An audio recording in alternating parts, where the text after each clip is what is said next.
You ask Tiger to solve. This deals with linear equations with one unknown. The final result is W equals 4. Let's solve it step by step. Swap sides. Isolate the W. Divide both sides by -8. Cancel out the negatives. Simplify the fraction. Cancel out the negatives.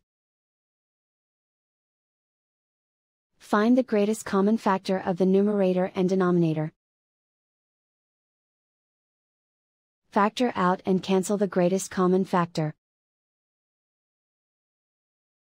And so the final result is W equals 4.